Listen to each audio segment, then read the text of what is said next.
Olá, queridas alunas e queridos alunos dos primeiros anos do Ensino Médio Integrado dos cursos do Instituto Federal de Pirituba.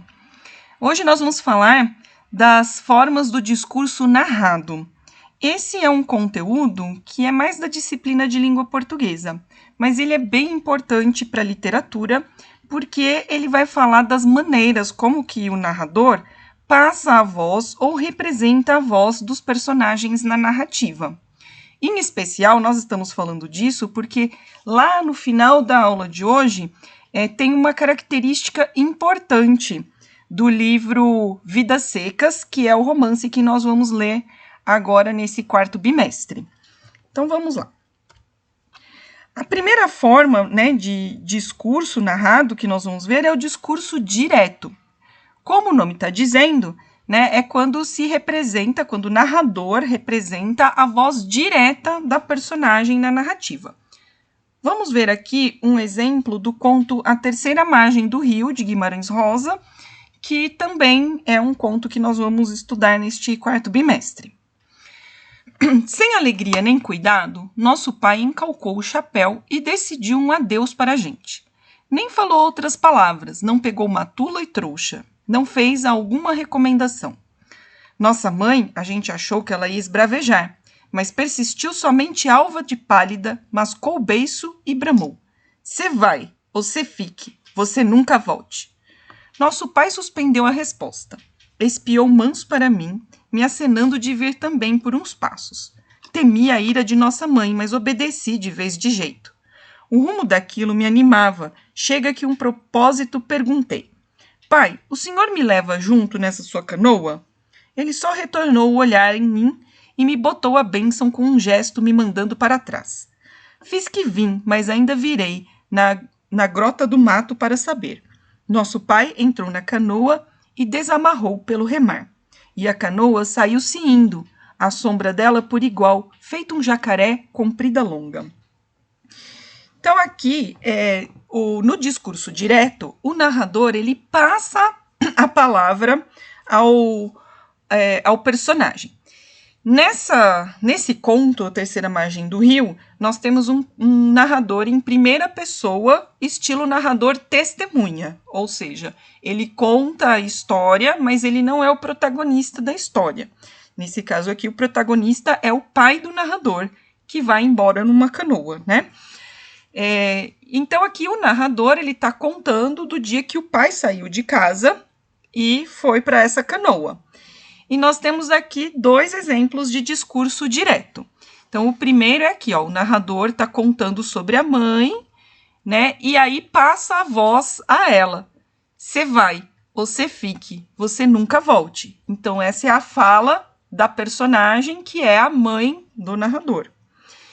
E depois ele passa a voz para ele mesmo. Ele representa a sua própria voz, como ele é um narrador em primeira pessoa, Então, ele conta aqui para o leitor o que ele disse naquela ocasião. Então, o rumo daquilo me animava. Chega aqui um propósito, perguntei. Pai, o senhor me leva junto nessa sua canoa? Então, aqui é a voz dele mesmo naquela ocasião que ele está narrando. Então, aqui a gente está vendo que é a voz direta da personagem. Como é que nós percebemos isso, Isso é marcado ali no discurso, é marcado na narração, de duas formas. Uma delas é que muitas vezes o discurso direto, quer dizer, essa alternância da voz do narrador para o personagem, é marcado por um verbo que em língua portuguesa é chamado de verbo dicendi, que é uma palavra em latim que traduzida ao pé da letra seria assim, um verbo de dizer. E traduzido para o português moderno é um verbo de elocução. Aqui, por exemplo, nós temos o verbo bramou, que significa gritou. Então, ele marcou com isso, Ela persistiu, somente alva de pálida, mascou o beiço e bramou, ou seja, gritou. O quê? Aí vem a voz dela. Você vai ou você fique, você nunca volte. E aqui, no segundo exemplo, o rumo daquilo me animava. Chega que um propósito, perguntei. Esse é o verbo de elocução, o verbo perguntar. Perguntei e aí, né, marca essa alternância da voz para o caso da voz do próprio narrador naquela ocasião. A outra forma de marcar é graficamente. Então, normalmente, né, essa alternância da voz, quando parou a voz do narrador e começou a voz do personagem, muitas vezes tem um travessão, ou isso, né, coloca lá 2 pontos, aí, e normalmente na linha seguinte vem um travessão, ou 2 pontos e coloca entre aspas. Só que os escritores literários, eles são bem criativos nessa questão gráfica, né, de como representar o discurso direto. Então, aqui o Guimarães Rosa, por exemplo, ele coloca as duas coisas, travessão e aspas, né? Às vezes tem o escritor que coloca a voz do personagem em itálico. E tem aqueles, por exemplo, como o escritor português José Saramago, que nem marca isso graficamente. E a gente tem que prestar bem atenção quando lê, para saber quando é a voz do narrador e quando é a voz do personagem. Mas existe uma regra em língua portuguesa para a gente fazer isso, né? Quando não é uma narrativa literária ou quando nós vamos tentar fazer isso dentro da regra, existe uma regrinha para isso que eu vou mostrar para vocês daqui a pouco. Antes disso, né, vamos falar quando que é usado, né, qual que é o efeito de se usar o discurso direto. Normalmente, o discurso direto é usado num trecho que a gente chama de cena, ou seja, é aquele trecho em que está bem detalhado, está bem detalhada a ação das personagens, né, que é aqui, ó. Mostra como foi a reação da mãe em detalhes, inclusive, né, como que ela reagiu às atitudes dela, como ela parecia, inclusive as próprias palavras dela. A mesma coisa, ó, bem detalhadamente, passo a passo o que foi acontecendo. Então, chama cena porque, na verdade, parece um teatro. Como nós vimos naquele conto, por exemplo, Ana Lu, do Murilo Mendes, que tinha vários diálogos, aquilo é um trecho de cena bastante marcado, ou seja, fica parecendo uma coisa assim de teatral, dramática. E é para isso mesmo, é para dar esse efeito dramático e aumentar a tensão daquele trecho. Então, normalmente, quando se usa bastante discurso direto, são trechos que têm bastante tensão. O discurso direto pode ser usado por narradores oniscientes, testemunhas ou protagonistas, ou seja, serve tanto para o narrador em terceira pessoa, onisciente, como para o narrador em primeira pessoa, seja testemunha ou protagonista. Vamos ver um resuminho do que nós falamos. Então, no discurso direto, o narrador passa a palavra ao personagem, diretamente.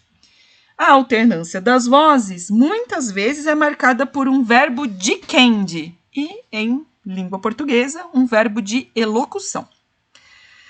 A voz do personagem normalmente vem introduzida por travessão ou vem entre aspas, embora, como nós falamos, os escritores são bem criativos nesse aspecto. O discurso direto é normalmente usado em cenas, ou seja, eles têm por objetivo aumentar o efeito dramático e a tensão da narrativa. Pode ser usado por narradores em terceira pessoa, como narrador onisciente, ou em primeira pessoa, narradores testemunhas ou protagonistas. Vamos ver agora como a regrinha, né, da marcação gráfica do discurso direto. Então, vamos ver aqui um primeiro exemplo. Já estava pronto para sair de casa e minha mãe recomendou: leve um guarda-chuva, pois vai chover. Então, aqui, como é que existe alternância? Primeiro, o verbo de elocução recomendou, 2 pontos, aí muda de linha, começa um novo parágrafo com travessão, e aí vem a fala da personagem. Né? Então, essa é a primeira forma de representar graficamente, né, essa alternância das vozes passando para o discurso direto. Vamos ver um outro exemplo. Já estava pronto para sair de casa. Leve um guarda-chuva, pois vai chover, recomendou minha mãe. Aí o verbo de elocução, ele vem depois da fala da personagem. Então, como faz? Aqui, ó, não precisa de 2 pontos, pode colocar ponto, também pode ser com 2 pontos também. Aí a fala da personagem é marcada pelo travessão. Quando termina a fala do personagem, coloca um novo travessão. Aí vem o verbo de elocução e o sujeito aqui do verbo, recomendou minha mãe. Um terceiro exemplo, e agora a gente vai ver o uso de aspas, com o verbo de elocução na frente. Já estava pronto para sair de casa e minha mãe recomendou. 2 pontos e aí abre aspas para a voz da personagem. Leve um guarda-chuva, pois vai chover. Fecha aspas quando termina a voz da personagem. Essa é a mesma forma como tem a citação, né? E o exemplo 4 é a mesma coisa, com aspas, mas colocando o verbo de elocução no final. Já estava pronto para sair de casa. Ponto. Aí vem a voz da personagem. Leve um guarda-chuva, pois vai chover. Fecha aspas ao final da fala da personagem. Aí vem vírgula. Recomendou minha mãe. Então, vejam essas formas aqui. Eu vou deixar para vocês essa apresentação para vocês verem quais são as 4 formas possíveis de você representar a voz da personagem. Vamos agora à próxima forma de discurso narrado. É o discurso indireto. Nesse caso, o nome está dizendo a voz do narrador é mediadora. Ela não dá a voz, né? O narrador não dá a voz para o personagem e a voz do personagem é mediada pelo próprio narrador. Vamos ver aqui um exemplo de um trecho de um diário, na verdade, que se chama Minha Vida de Menina, da escritora brasileira Helena Morley. Nossa casa é pequena e todo o reboliço se escuta na sala. Eu e Luizinha temos uma infelicidade conosco.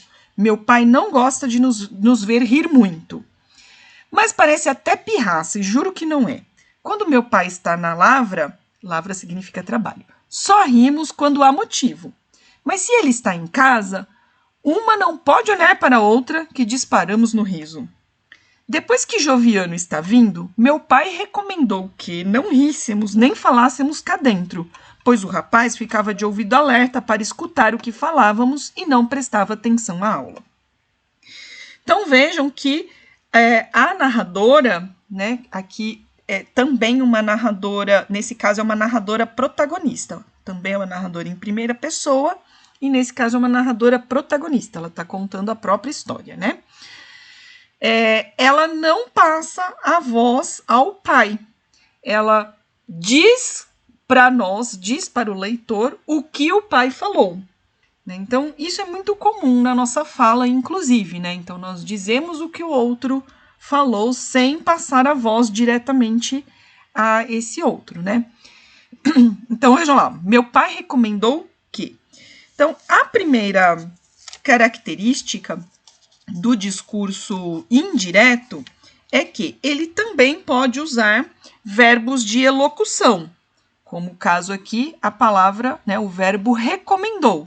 Então, ela poderia ter usado meu pai disse, ou meu pai alertou, entre outros verbos de candy, verbos de elocução. E depois vem, normalmente, uma conjunção. Nesse caso aqui, recomendou que. Nós vamos ver um outro exemplo com se, mas tem para. Por exemplo, quando fala assim, ó, a mãe falou para você ir lá na cozinha, né? Então, para, né, é também uma forma de você representar que você vai falar a fala do outro, a fala do personagem, não a sua própria fala, né?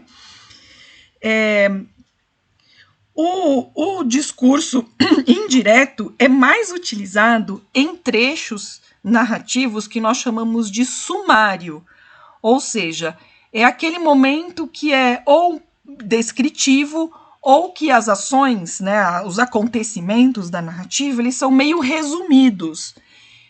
Momentos que muitas vezes têm detalhes importantes, mas que eles têm menos tensão. Né? Então, que normalmente, tá? Não é sempre. Vamos lembrar que a gente está falando de literatura e que existe uma regra para ajudar, mas nem sempre, né? Uma regra não é absoluta quando a gente fala de arte, né? Na arte, o que vigora é a criatividade. Então, aqui, ó, nesse caso, ela está resumindo o que acontece, né? E aí ela representa a fala do pai. O discurso indireto, da mesma forma que o discurso direto, pode ser utilizado tanto por narradores em terceira pessoa, como narrador onisciente, como por narradores em primeira pessoa, seja narrador testemunha, seja narrador protagonista. Vamos ver um resuminho do que nós falamos aqui. Então, no discurso indireto, o narrador reproduz a fala, e mais uma dica. No caso do discurso indireto, o narrador pode reproduzir a fala ou o pensamento da personagem. Nesse segundo caso, só quando ele é um narrador em terceira pessoa, narrador onisciente, que daí ele entra na cabeça, ele sabe o que o personagem está pensando também. Então, o narrador reproduz a fala ou, no caso do narrador onisciente, o pensamento da personagem com suas próprias palavras, ou seja, ele traduz para o leitor o que a personagem falou. Também pode se utilizar de verbos de elocução, como ele disse, ele falou, ele recomendou, ele gritou e assim por diante. É mais utilizado em trechos de sumário, ou seja, quando o narrador resume ou comenta os acontecimentos. E pode ser utilizado por narradores em terceira pessoa, como narrador onisciente, ou por narradores em primeira pessoa, como testemunha ou protagonista. Vamos ver aqui como fica aquele nosso exemplo, né, do discurso direto transformado em discurso indireto. Vamos lá. Quando eu já estava pronto para sair de casa, minha mãe recomendou que eu levasse um guarda-chuvas, porque iria chover. Então, em vez dele dar a palavra mãe, né? Naquele caso era, minha mãe recomendou, leve um guarda-chuva, porque vai chover. Aqui ele falou assim, mamãe recomendou que eu levasse um guarda-chuvas, porque iria chover. Eu não vou detalhar a questão aqui da mudança do verbo, né, do tempo verbal, quando passa para o discurso indireto. Embora isso seja muito importante, mas não vai dar tempo aqui nessa aula, cujo objetivo é chegar no próximo passo, né, mas seria legal vocês darem uma olhadinha, estudar um pouquinho mais de discurso indireto para saber como se faz essa transposição. Vejam aqui uma transposição, ó, no exemplo 2. Discurso direto. Sara perguntou-me, interessada, você vai à festa de Raul esta noite? Então, quando o narrador dá a voz, né, essa voz é reproduzida exatamente como ela falou no momento da elocução, no momento da fala. Mas, quando a gente passa para o discurso indireto, a gente se reporta àquele passado. Então, vejam só como fica a transposição. Sara perguntou-me, desculpa que eu errei, viu? Sara perguntou-me, interessada, se eu iria à festa de Raul naquela noite. Então, ó, você vai à festa de Raul? É se eu iria à festa de Raul, aqui no discurso direto é esta noite, e claro, no discurso indireto é naquela noite, porque ele está se reportando ao passado. Finalmente, vamos ao terceiro tipo de discurso narrado, que é o discurso indireto livre, que é esse que mais nos importa para a gente entender uma característica importante do romance Vidas Secas de Graciliano Ramos. Porque Graciliano Ramos, em língua portuguesa, é o mestre do discurso indireto livre. Como é que acontece no discurso indireto livre? O pensamento da personagem se revela. Vamos ver aqui um exemplo. 2 exemplos. Um da Terceira Margem do Rio, que é o conto de Guimarães Rosa, que nós também vamos estudar, e um trecho de Vidas Secas de Graciliano Ramos. Inclusive, esse trecho a gente já até falou dele quando tratamos da onisciência seletiva. Nós vamos voltar a ela. Vamos ver aqui então o trecho de A Terceira Margem do Rio. Nossa mãe, vergonhosa, se portou com muita cordura. Cordura significa com muito respeito. Por isso, todos pensaram de nosso pai a razão em que não queriam falar. Doideira!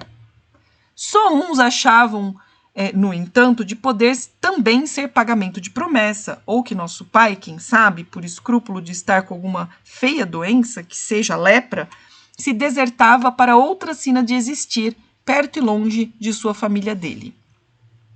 Então aqui, que está destacado, essa palavra é a palavra que está no pensamento de todos, né? Então, por isso, todos pensaram de nosso pai a razão em que não queriam falar. Doideira. Então, o que está representado aqui, no meio aqui do discurso do narrador, é o pensamento dos outros personagens, o pensamento aqui de todos. Vamos ver aqui o exemplo de Vidas Secas, né?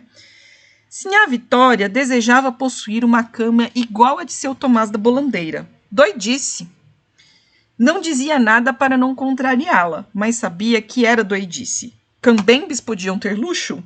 E estavam ali de passagem. Qualquer dia o patrão os botaria para fora, e eles ganhariam o mundo, sem rumo. Nem teriam meio de conduzir os cacarecos. Viviam de trouxa arrumada, dormiriam bem debaixo de um pau.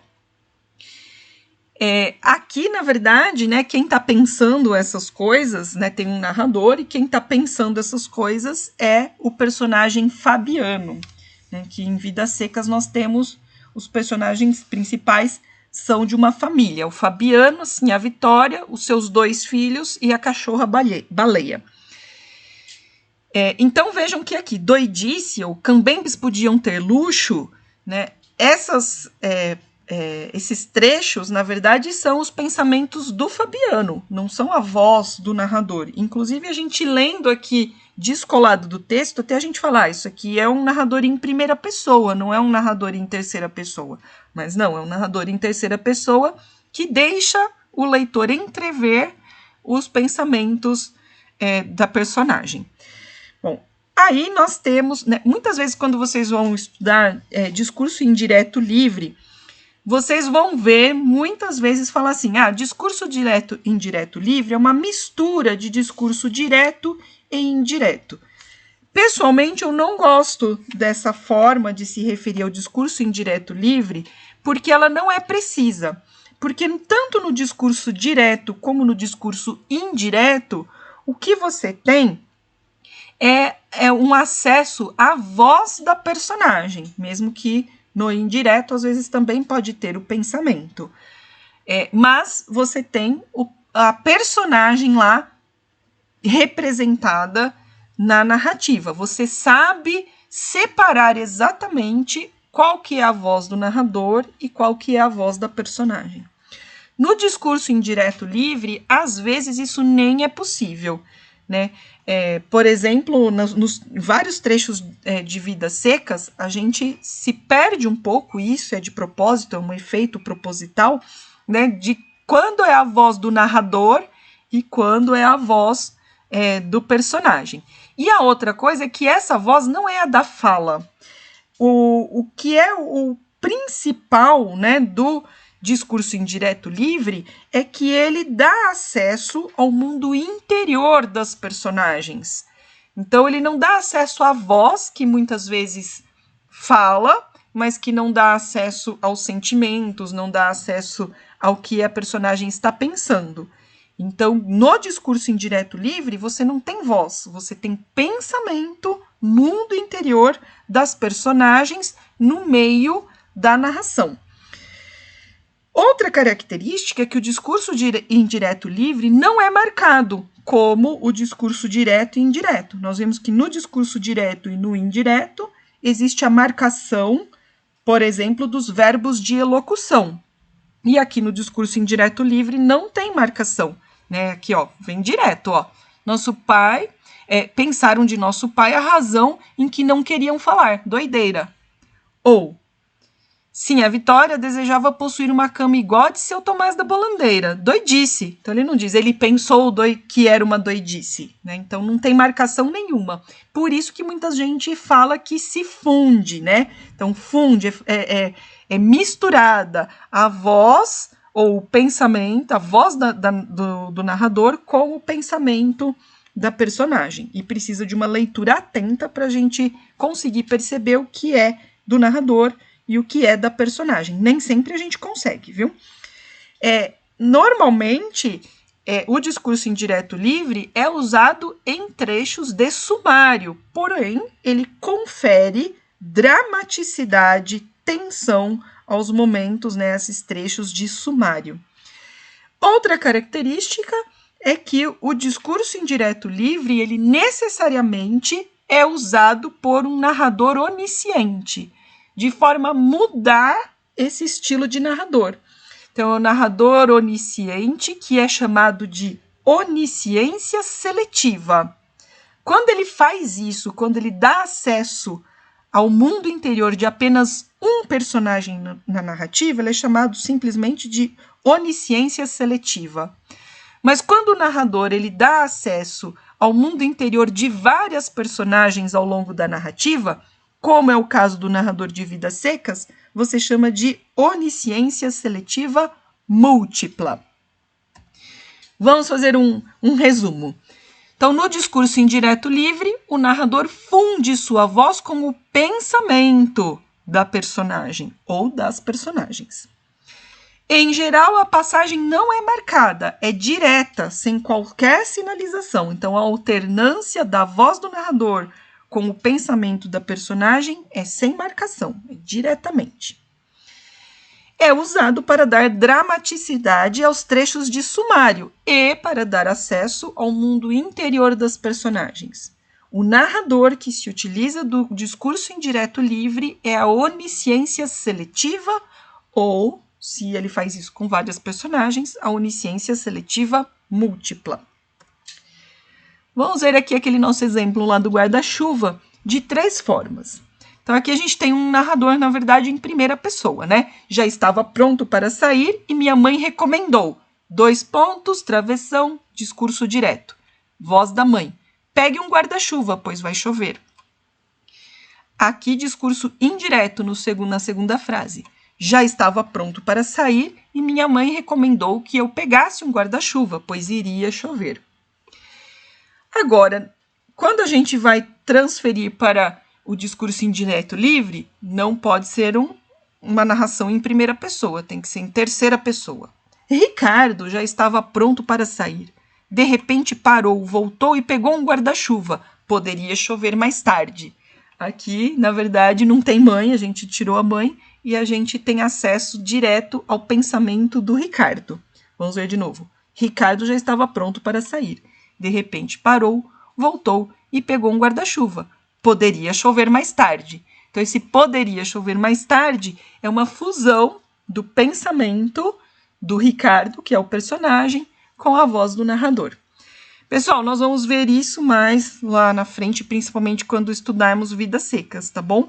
Mas é importante vocês já irem reconhecendo essas 3 formas do discurso narrado aí nos textos que a gente for analisando, tá bom? Obrigada pela sua atenção, continuem se cuidando e até a próxima. Um beijo para vocês.